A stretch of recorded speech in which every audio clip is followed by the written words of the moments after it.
Ketika Biden menerbitkan stimulus keuangan Amerika di tahun 2021 ini dengan nilai 1,9 triliun dolar atau 1.900 billion dolar atau senilai 1,5 GDP nasional Indonesia yang 1.100 billion atau senilai 27.000 triliun rupiah, maka kaum MMT mengatakan, nah tuh cetak duit deh tuh Amerika. Stimulus ini harusnya menohok perut semua guru besar ekonomi dan semua yang mengatakan bahwa MMT-nya bosman yang digadang-gadang itu printing money adalah bakal membuat inflasi. Tuh 27.000 triliun rupiah digerojokin di sektor ekonomi Amerika yang akan membuat Amerika tahun ini akan tumbuh 7% ekonominya di atas Tiongkok yang 6% perkiraannya. Inflasi Amerika paling top 2%. Ayo kaum new mind menantang kaum old mind yang mengatakan Amerika bakal inflasi ratusan persen. Ayo mana analisanya? Atau ikut MMT aja bagaimana? Buang deh tuh ilmu lama. Ini zaman digital, semua bisa dikendalikan dan terdata.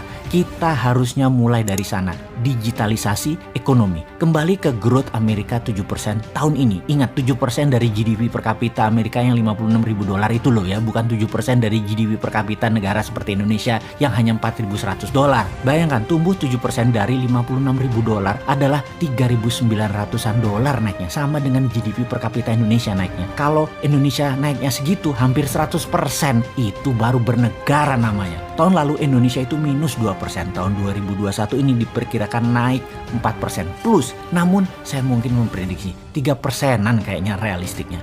3% naik minus 2% tahun lalu, ya baru naik 1%. Selama 7 tahun kabinet kita saat ini GDP per kapita hanya tumbuh 20%.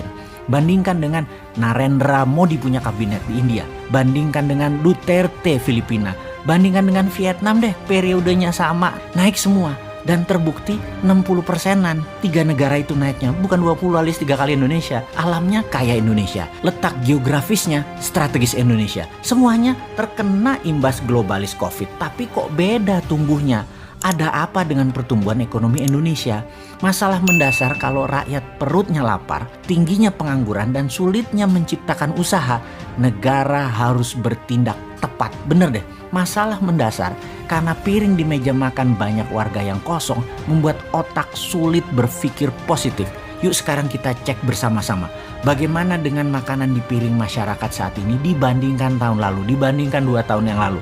Lebih banyak isinya mana? Lebih banyak yang instan-instan atau bon hutangan di warteg sebelah udah lunas atau nambah besar? Itu aja kita cek. Tantangan ini harus kita selesaikan dengan pemahaman dan strategi baru, atau tepatnya beda mindsetnya. Caranya bagaimana? Yang paling sederhana adalah ya sudah, pakai yang old mind dulu juga nggak apa-apa, tapi ada syaratnya. Syaratnya mereka harus satu tim. Lebih baik lagi tentunya satu tim itu adalah mindsetnya new mind, pendukung MMT. Saat ini kita semua setuju untuk menyelesaikan berbagai masalah di tanah air. Strateginya adalah Vergader Verbod, seperti yang telah kita sampaikan dalam video sebelum ini.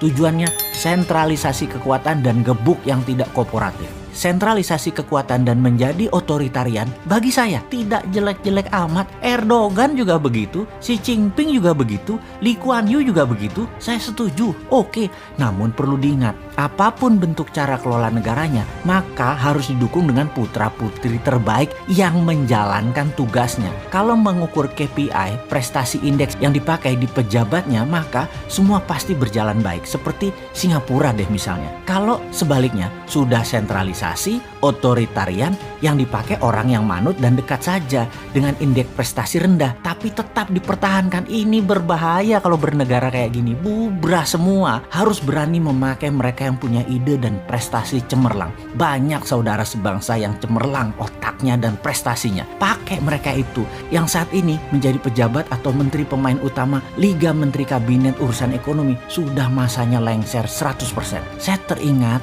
pelatih sepak bola favorit saya, Sir Alex Ferguson. Dulu dia adalah coachnya Manchester United. Main bola itu 90 menit. Dia pasti menilai siapa yang bagus selama pertandingan dan siapa yang akan dipertahankan full main 90 menit. Di menit 60 ini kunci suksesnya dia. Kaki-kaki pemain siapapun dan di kelas apapun pasti di menit 60 mulai letih. Disinilah Alex Ferguson selalu mengganti pemain. Bisa 2 orang, bisa 3 orang. Dalam kurun waktu sisa 30 menit terakhir, strategi inilah penentu kemenangan pertandingan. Selalu Orang yang dimasukkan tersebut kunci yang membuat menangnya pertandingan. Yang diganti bukan yang lemah, tetapi yang diganti yang berpengaruh. Jadi, menurut pendapat pribadi Sontoloyo, yang diganti di kabinet kali ini adalah mereka yang masuk dalam bidang ekonomi. Itu sepaket total, ganti baru, ada 6 posisi dan ganti satu tim yang memang memiliki satu irama. 6-6-nya pemain baru, fresh leg, new mind. Jangan ganti ke 6 posisi tersebut dengan tim baru tapi baru kenal pada saat menjabat. Kalau begitu chemistry-nya lama terbentuk. Ada kok mereka itu sudah siap di pinggir lapangan sepaket 6-6-nya. Lalu bagaimana kalau 6 orang pejabat itu yang mantan ya, nanti pas digantikan mereka jadi mantan, adalah orang yang paling banyak memberi sumbangan pada posisi kemenangan jabatan kemarin. Mereka nantinya bisa ngamuk. Gampang, selama permennya ada, bagiannya ada, peluangnya ada, diberikan tetap kepada mereka sama seperti ketika mereka menjabat jabatan politik tersebut. Mereka akan tetap senang kok. Ingat loh ya, pejabat yang diganti itu mereka bukan kalah atau salah. Mereka digantikan juga bukan digantikan oleh orang yang lebih baik dari mereka. Mereka digantikan oleh orang yang lebih cocok dalam keadaan situasi saat ini. Bukan lebih baik, sekali lagi maaf ya, lebih cocok. Mereka berenam itu lebih cocok memang untuk membangun kemenangan. Itu memang talenta mereka. Letakkan di sana lagi, namun permennya yang sama ketika jabatan politik mereka punya. Happy deh semua pihak termasuk rakyat karena ekonominya tumbuh beneran 7% dalam 3 tahun ke depan ini per tahunnya. Gitu aja kok repot sih.